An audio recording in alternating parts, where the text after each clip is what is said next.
Greetings, I am Erin Patten, metaphysical master in a millennial age, and it is my life's purpose to guide you and organizations along an enlightened path. So I invite you to sit comfortably and tune in as I welcome you to the metabusiness millennial, where we get the real conversations you won't get in the boardroom so that we understand this is exactly the path we need to be on in order to grow, evolve, and thrive.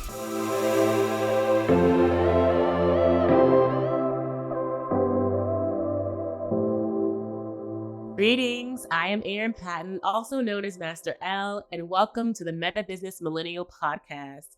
I am so honored and so joyful to introduce today's guest, whom I follow, who I've also been a guest on her podcast, Ms. Julie Steelman. She is an income acceleration coach, and she also is the host of the Prosperous Feminine, a podcast that really is focused on how to move past those roadblocks around your money and get to the money, get to your dreams. And welcome to the show. That's all I have to say. I'm so happy. Oh my gosh. Thank you. I so loved the episode we did for me. I can't wait to do this with you. Yeah. And I'm so love your vibe and what you stand for and everything that you share with people. I think you're making a huge difference and I'm a big fan and supporter. Thank you so much. The feelings are mutual and I love when it's mutual. And I know we can jump right in because we already have a little bit of rapport. And I would love for our listeners, our viewers to really understand the why. Like, why do you do the Prosperous Feminine podcast? What is your mission, your vision around the work in empowering women with these tools and principles? Yeah, thank you for asking that. It started for me as a little kid. I wanted to go to Africa before I died. I had a big passion for animals. We always watched Mutual of Omaha's Wild Kingdom. You're probably too young to know what that is. I don't And know what that is. okay, well, you have to Google it. It was a really awkward show, but it was about footage of wildlife in Africa, and I was enamored as a child. And I remember having this download of you need to go to Africa before you die. And I was like, okay, Really? like who said that? Like one of those divine imperative kind of things that later I would understand that's what it was. And I kind of looked around at my three older brothers and my parents, and I was like, they'll never let me go. I have to have my own money. And that's really what happened, this like whole thing. And so my life became I was so freedom oriented that I really wanted my own money. I didn't want my dad to tell me what I could do. I didn't want my mom to tell me what I could do. I really kind of wanted to carve my own path. And, so my choices in high school and college and all of that all were sort of filtered around that. And then I ended up in corporate America and I ended up earning my way out at 47. And so, backwards a little bit, that kind of wasn't probable, when I started. But I started to figure out how to navigate the traditionally masculine money making system on feminine terms. Again, I wouldn't unpack that till a lot later. But what I see, my why is to impact a generation of women to move out of financial fragility in their business into financial security, because we are living in a time when the loss of certainty is epic, right? We are living on shifting sands. We're watching species go away. We're watching the planet burn. The elements have been unleashed. And so it's like there's so much happening and there's this longing to want to mobilize. And so we Yeah. really don't have a lot more time to waste about sitting in our own wounding and our fantasies and, indulging, living a limited money life. Yes. It's like the Maui, I lived in Hawaii for 10 years. So I didn't watching, know that. I didn't realize that. yeah. So watching what happened in Lahaina, like the first thing I Yeah. wanted was, if I was a billionaire, I would have mobilized a cruise ship. Like I would have done something, and so Yeah. there's this longing to like really want to be able to help more people. And if we're sitting worrying about our bills, or our business is okay, we're okay, but we're not thriving, Right. we're less able to actually help more people. And so Look, that's really my big why. Does that make sense? 100%. And I love that you shared your childhood story because I didn't have to dig for it. Lot of our hangups and our roadblocks and things that hold us back start very early on. Really start young. And a lot of us aren't willing, first of all, to acknowledge we can't see it, so it's hard for us to acknowledge it. Let's know and do the work to heal that. And the fact that you're hyper aware of the masculine construct that is Yeah. our business society, our corporate society. And and I shouldn't say there's anything necessarily wrong with it, but it's just imbalance. And especially as a woman, it's really difficult to navigate that space. So of course the next question is going to be, how did you figure that out? And then and then what kind of work did you do to undo all that, especially at the ripe, beautiful age of 47, when most of us are giving up on life at that point. Yeah. They're going out. Yeah. Oh, yeah. Mhm. And I just want to paint the picture a little more because I was in corporate in the 80s and 90s, again, probably predating you, and the early 2000s. And I was in the sales organization of these big organizations, and all my clients were household brands. So it's me in 7 Armani suits in a room, like every single day, hour after hour. It's like it doesn't get more sort of patriarchal than that. And Right? what I would say, what the one thing I would say is there is a faction of the traditionally masculine money making system that is out to get other people.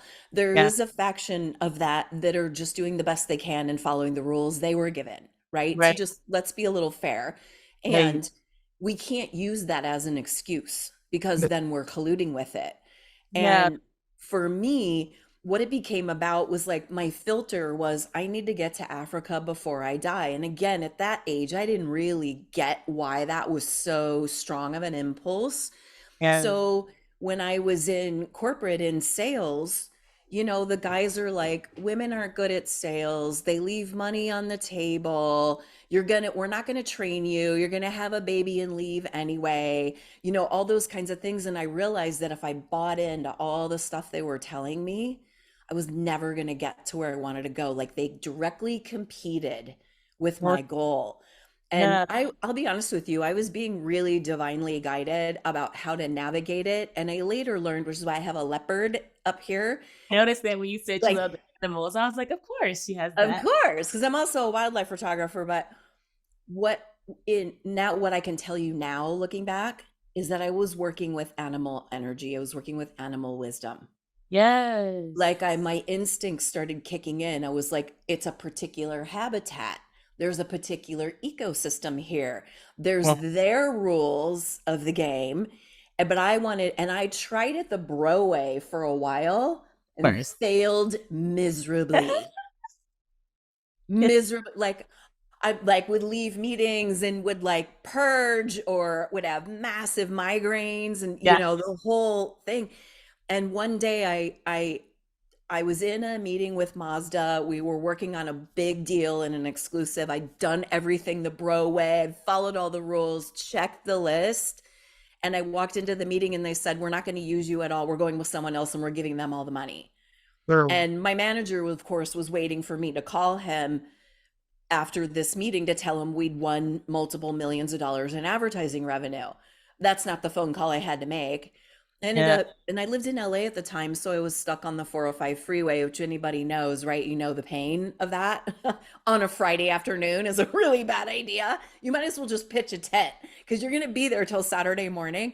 But I had all this time to think, and I was mad. I was Yes. like, this is no. And I realized that I was abdicating what I knew. Good.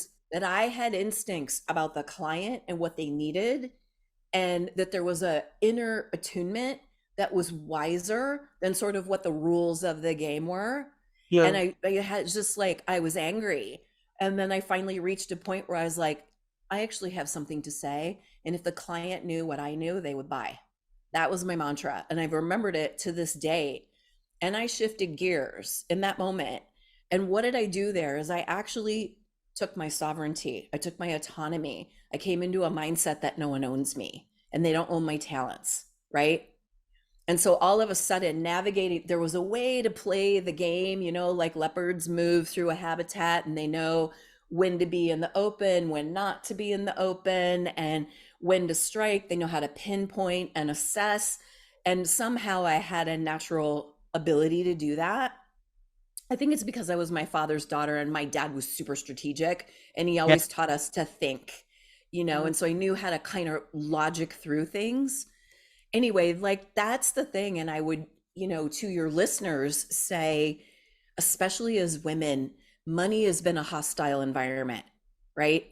It hasn't been a friendly environment for Yeah. most of us. The Yeah. programming and the conditioning around it was all intended to keep women or people that orient with the feminine very down and not actually playing the game and not actually being empowered financially because other people got to profit because of that, and so it's been ongoing.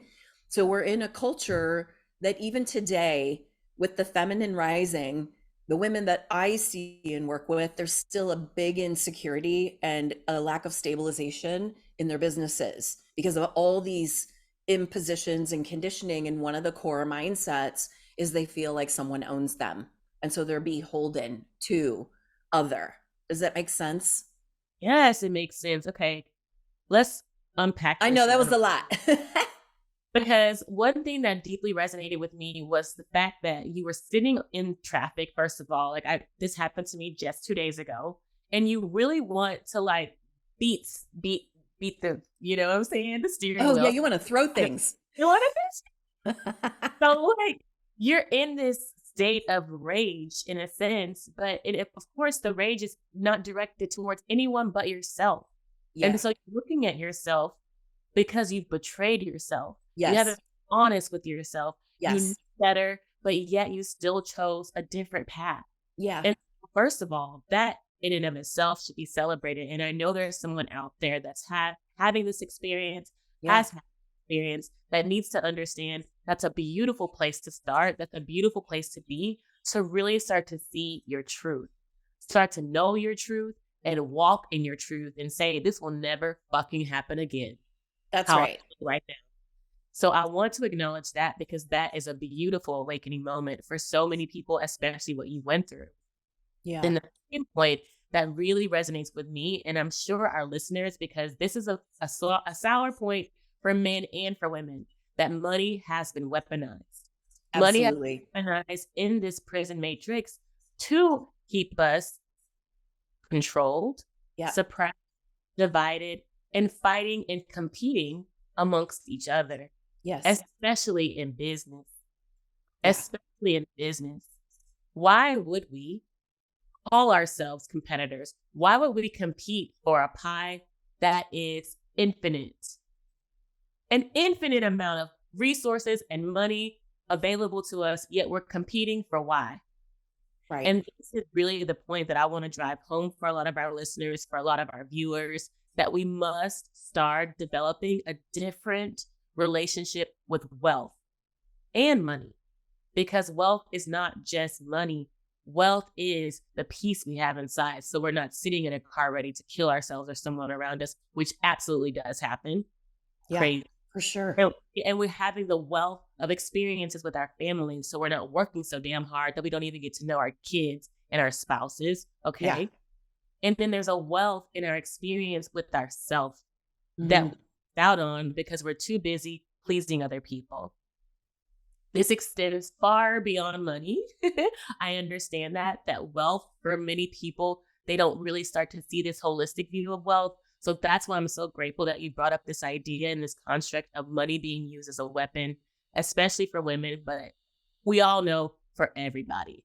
For everybody. For everybody. That's true. And that definitely the men who are, very open-hearted and all of that get hit by it as well. And I Look, want to this is where I come into relationship because I have such a love for earth and nature and the wild ones look, that if you ever spend time in a truly wild habitat like in Africa where, it's kilometers before there's any people or dwellings around, which that every year that's less and less and less, and it's very quick. It's look, happening very quickly. look. But you start to notice that nature's very generative. Like Yes. nature refreshes itself. It doesn't overuse itself. It doesn't Yeah. overconsume. Sometimes something's out of balance, but then eventually it balances itself. Love that. Versus a lot of corporate, especially in the US, and business models are very consumptive. It's everything's for profit. And Yes. I don't have an issue with profit. I have an issue with the intention of how you acquire the profit and what you do with the profit. If you're And just trying to get the top 3 people at the top, more multi-million dollar bonuses, that I don't give a rip about. That I actually don't care about because they're using a lot of people to get that and they don't share it, right? So what you were just saying about wealth and having a wealth consciousness about your business model, we actually need on the planet because we've seen what our consumptiveness, our epic, unbelievable addictive consumptiveness is doing to our environment, right? yes. And if we look at that as a metaphor, that nature has all the blueprints for how to thrive already in it. Mm, So why wouldn't we look more closely at that for how to run a business, right? mm, More sustainably so that it's a generative type of model. So these models where we get consumed by overworking and overgiving and under earning are consumptive models. They're stealing something, they're taking something, they're out of yeah. balance, Yeah. right? Yeah. And so a lot of times that's money or greed or the chase or the hunger. And then, the lion pride sets up and the male lions all get into competition with each other. And Wow. so in a lot of ways, we've developed a US economy is lion's share, right? Mm, That's the mentality. yes. And when that happens in the wild, they eat everything and then there's nothing left. That Yeah. doesn't work. Yeah. Like nature shows you that doesn't work. And Mm, there's other generative systems like dolphins are very highly functioning social structures. Why wouldn't we look at that as developing, using that as a model for the ecosystem of our businesses, especially if we have a lot of people, right? Like I'm just using examples here, but like, is this I love making that you sense what bring I'm that up. saying? So if you can, let's just continue with that idea. So Yeah. if we were to look at dolphins, for example, what about the dolphin social structure or Yeah. dolphin existence could be modeled for human beings? So there's a lot to that. We would actually have to actually grow and evolve who we are. So first of all, they operate as a community. Sometimes they break off into smaller subgroups like breakout rooms, if you will. you know, and but they all function as a big community and the goal is that the community thrives. Right. And that includes that the individual thrives, but the individual doesn't thrive at the cost of another, Right. and they're in very high communication with each other and they don't battle with each other for that right. Okay. There's like not a superior being who's It's like at the helm of something. There are right. leaders in the group, there are matriarchs and patriarchs in the group, but they Right. don't take that as a righteous position or as a power position. They're actually in leadership, meaning the moves they make, the decisions they make are for the thriving of the whole, you Okay. know and so it's they stay in communication with each other, but each individual animal has their own self leadership. They're in self leadership Love. versus always acting out of competition and self protection. Now, there Love. are times when they go into all of that, especially if mating and stuff like that is going on, but they never forget that as a unit, that's the goal, is that Love. the unit thrives. Mm, okay. So in taking this to a more metaphysical level and thinking about the human, Yeah. you're saying as human beings, first and fundamentally, we have to evolve our consciousness to think about the collective. And to your point, that's something particularly in United States culture that fundamentally does not exist because it is a very individualistic society, which in some cases, like you shared, is okay when you're thinking about yourself. However, there needs to be some self-governance, some Yes. self-moderation in the process so that we're not stepping on other people's toes or killing someone else, killing it to get to where we need to go. So in thinking about this collectivity, that's first and foremost where we need to start. Yeah, and it like, can you see how that automatically reduces any desire for this competition where I'm gonna take you out kind of Right. thing? Yeah. And it's Throw like, you under the bus. I'm gonna throw you under all of that, right? All of those phrases are actually really aggressive when you take them apart, Right. you know?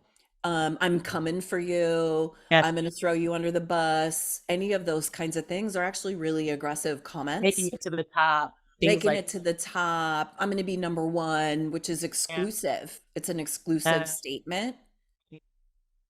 right. Yeah, the thing is, we've become, especially in the US, a very unhealthy society because we've somehow decided to justify our traumas and our wounds as our reasons for bad behavior, Yeah. and that we don't have to take responsibility. And Yes. so when we're talking about self-governance and self-leadership, we're Yeah. talking about the ability to identify when you're out of balance and having the skills, capacities to actually re-regulate. And that's where you're bringing up the sort of nature Yeah. comparison. Technology is when you're in a generative state, then you're able to see, oh wow, actually this overconsumption is actually decreasing. Is there's diminishing returns to this because the greed and the overworking and the burnout actually detracts from my ability to exist healthily on this planet. So that's not a generative way of existing, essentially. Yeah, no, it's not. And it also rests upon the assumption that there isn't enough for all, That part. right? True. But nature never assumes that. Right. There's enough for right now.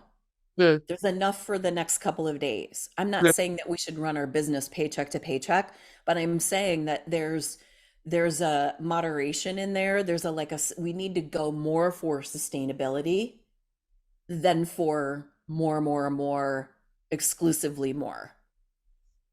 I love It, that. we really pick it apart and we sat down and I sat Jeff Bezos next to you and I, or Elon Musk, or whomever else, and we went, what do Which you I hope actually, you one day. right? Well, I'm actually kind of tired of them asking the billionaire males what the social narrative is. So I'm just going to put my little snarky comment in there about that. I Oh, I want them love. to be asking you and me, billionaire, multi-billionaire, gazillionaire females, about what the cultural narrative is. Yes, I hear you on that. But if you really sat down and went, like, this is a guy that eats and breathes and goes to the bathroom and has normal aches and pains like everyone else, what are you going to do with $1 billion? Really? Oprah, what are you really going to do with a Yeah, billion dollars? period. Period. How many houses? How many airplanes? How many yachts? I love How that you about, up. right? Like, how about when Lahaina's burning down, you take all your yachts over there and you let people live on them and you pay them? How about that idea? How about Love. that? Right. So, a redistribution of wealth, but also a different context for being wealthy. Right. And also understanding that there's no waste in doing that. No. When we're supporting others, whenever there's investment, there's always a return. And let me just put that out there because Like, boom, done. Yes. boom, done. Because I feel like this is something too that even I have to understand for myself because I've made a lot of what I thought were poor decisions in terms of hiring someone or paying for this or buying that. But there is never nothing lost when money is spent, period. And we have to understand that that is essentially the price we pay for the lessons in the life that we exist here on this planet is that it's the currency, it's the flow, and money is that in order for us to have those lessons and those experiences. So putting ourselves, for example, in an Oprah shoe and Yeah. shoes saying, okay, I'm going to use my boats and my yachts and my team to support these people. Imagine the press she would get. Imagine the interviews she would get. Imagine they may put a boat, build a boat, Oprah's, and like, who knows what could come from this? But I can only imagine that there could be nothing lost by this. So that's why it begs the question, why don't they do this? Why don't they do this? And I talk to this all the time about my clients because the way in which these so-called billionaires got to their wealth was not the proper path. It was And a I super think consumptive path. it was not the proper path, and it was definitely emboldened and enlivened by forces that were not aligned with goodness and righteousness and justice, which is what we stand for today. And when we're thinking about that, then we start to question, okay, well, then what kind of people are these? What kind of people are these Jay-Z's and these Beyoncé's and these Oprah's and these Elon Musk's and these Bill Gates? What kind of people are they? And P. Let's Diddy, and the list goes on. Yeah. The list goes on and on and on. These people have billions of dollars, to your point, yet we're only seeing a fraction of the impact that they're having beyond their celebrity. It really is only a fraction. Yeah. And so then that begs the question for us, if this is what we desire for ourselves. I tell everyone all the time that I'm on a billionaire path, trillionaire path. I had this conversation on the last podcast. Why not go for big trillions of dollars? What do I plan to do with it? And I have a very detailed Exactly. plan for how I'm going to execute this and support the world in lifting human consciousness and the vibration of the planet. Like, this is my role that I'm playing with in co-creation with God. And this is what I encourage and inspire my clients to do, my viewers, my listeners to do as well. If this is what you desire, if this money chase is really something that fires you up, sparks you up, then do it in co-creation with God in a divine path, in a divine way. And I promise you, you'll never fail. And I always talk about that. I love that. And I think what you're highlighting, so two things. First, I want to go back to our financial mistakes. I kept hundreds of thousands of dollars in financial mistakes. I've Yeah. decided that I Yeah. have a new reframe for it. Yeah. Unsuspected charitable donations, unexpected charitable donations, right? Yeah. Like, let's frame it as that instead. I did something wrong. And yeah, watch your decision making in the future and learn what motivated it and how that motivation didn't really serve, you know? And Yeah. but they're unexpected charitable donations because somebody got fed, someone got paid, Yeah. somebody got a job. Yeah. So like, that's part of societal support, even if you Right. didn't get what you were buying or what you're paying for. And there are some tricksters out there who just take money. And listen, if you want to take my clean money and make it dirty with your intentions, I I don't want to be, you're in my karmic downline. You know what I'm saying? It's like, that's your ride to be on. I don't want any part of that. But Right. what you're highlighting here is, I did read an article, and I don't know if it's true or not, that Jeff Bezos and his fiance are going to donate $100 million to rebuild Lahaina. My hope is, after living in Hawaii, you learn a lot about, white imposition on a First Nation people.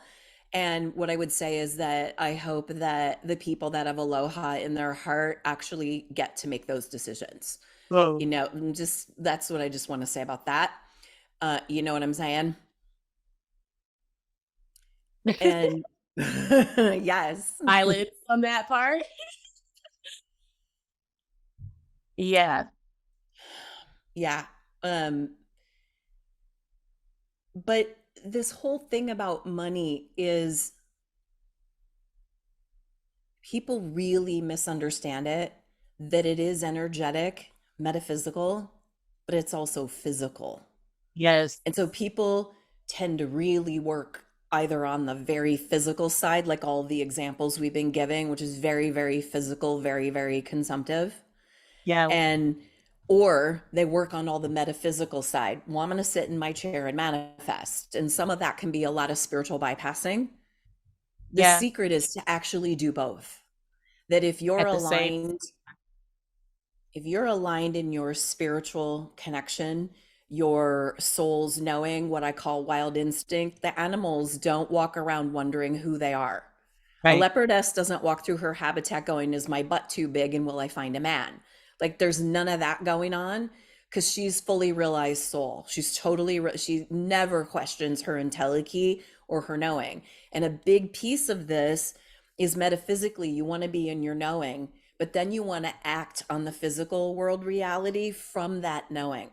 That's a Right. much more balanced place, Right. right, to get this done. Then if you're Yes. just acting physically, you get into the lion's share thing, right? And it's almost addictive. It becomes almost like an ADD about it, it's like a hyper.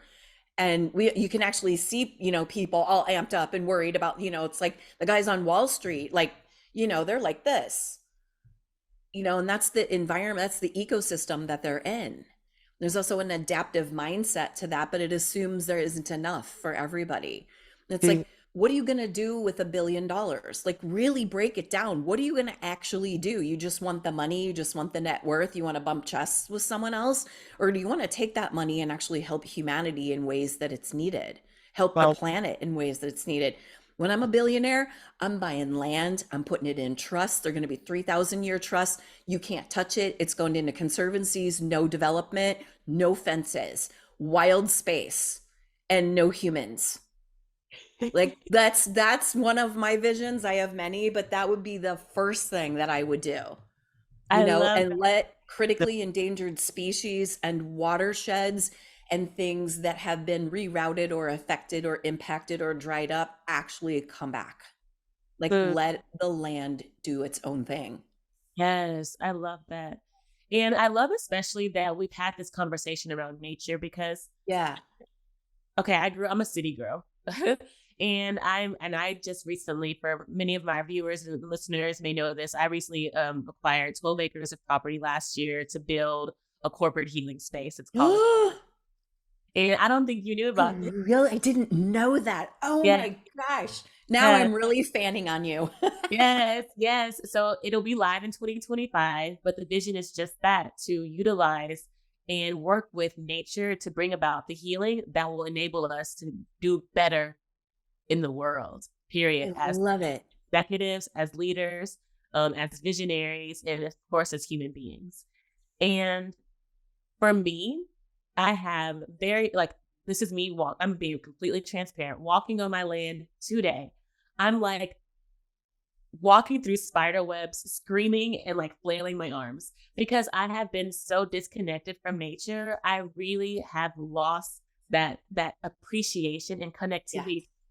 And I know if this is coming from me, someone who's done a lot of spiritual work, then I can only imagine the state of other human beings, especially in the United States, and how disconnected we fundamentally are from nature. So I hope that Yeah. if nothing else, this conversation inspires other folks to really question, what is my responsibility to my mother, to Mother Earth, to where I come from, to where this body came from. We all know from ashes to ashes, from dust to dust, and we all can agree on that. So if Yeah. we agree that this is from where we came, what is our relationship to this place? And how are we going to honor that in this walk? I really get that from this conversation for real. Yeah, I've been on a number of people are buying land and they're doing rituals on them. And there's a lot of one of the level awarenesses that I want to bring is we need to do more of that. We need to buy more land. We need to let more land do what it does without our as minimal imposition as possible. Yes. And when we're in those land blessing rituals, is when people say, oh, to those who walked before, and they're usually talking about a First Nation people, and we want Yes. that. But Yes. there's something that walked before First Nation people, and What's those what? are the animals. Yeah. Yes. And before that, and before that, and before that, and no disrespect to humans, but like, let's actually own the real lineage, the Mm. full lineage. I love that. I love that. Honor the earth first. And I know we're coming up on time. So I wanted to Yeah. just invite you to share with folks, how can they stay in touch with you? What are some offerings that you may have now that you want to share with folks? And kind of just use this as your stage to promote you. Oh my gosh, thank you. Now I'm getting all shy. Yes. Yes. Yeah, so my name, Julie Steelman, Steelman.com, Julie Steelman on Instagram, Julie Steelman on Facebook. And I am hosting master classes once a month on the ultimate prosperity breakthrough is a lot of what we were talking about purpose and passion and self-belief, financial security, earning power, and philanthropy. How the prosperity is when all of those are dialed in, not when one of those are dialed in. So they can go to juliesteelman.com/yes if they want to register for an upcoming one of those, or go to juliesteelman.com, and at the footer you can sign up for the 5 fast shifts to triple your income, which are all about a different kind of consciousness of mindset that put you in what we've been talking about. I think the big key here is that there's all this chaos, and there's this incredible, what I've called yesterday, a wild quickening happening. Yeah. Yeah. And people are being very impacted by the energy of that. It's an Yeah. eco grief. Let's just name it. It's an eco grief. We can feel it. Our Yeah. home is being affected. But there's also an opportunity to be catalyzed inside of that, in this place now where we live with a loss of certainty. And one of my spiritual mentors said something to me that's really stuck about, we're moving from a me world, which is what current US society is, to a we world. Mm. And as we're walking across that bridge, some people are going to fall in the water. Yes. Some people are going to face plant, and some people are going to cooperate, and some people are going to let the eco grief and the catalyzation touch them in a deep place that has them motivated in a different way, that has a lot more meaning and purpose in it, which is why I think we're all here anyway. Yes. We're here for evolution. We're here for lessons, and we're here for growth, period. Whether you're conscious of it or not, that's why your soul came. And so, Julie, I just want to thank you so much for your time, for your wisdom, for your encouragement, for your enlightenment. This has been a blessing to me, because I rarely do I get to have these deep, deep money conversations, especially on the show. So thank you for that. And yeah, I have to thank you for that. Thank you. I love who you are, that you bought land, encourage people to do that and not build on it, or minimally. And that what you're standing for and the message that you're bringing is so key to what the big transition is that we're going through as a species. So I'm all about it. Thank you. Yes, Kamisha Ranch. And for all of you all who don't know, this is the Metabusiness Millennial Podcast. We're on Instagram, on YouTube. I'm also at I am Erin Patten on Instagram, Threads, Facebook, LinkedIn, and of course on YouTube. And I thank you all so much for checking us out. Please check out the next episode of the Metabusiness Millennial Podcast. And until then, I love you all very much. Peace. Did you really love this episode of the Metabusiness Millennial Podcast? Well, I am honored, and I appreciate you subscribing, leaving a review, and sharing it with your friends. In the meantime, stay bright, my friends. Much love and light. Peace.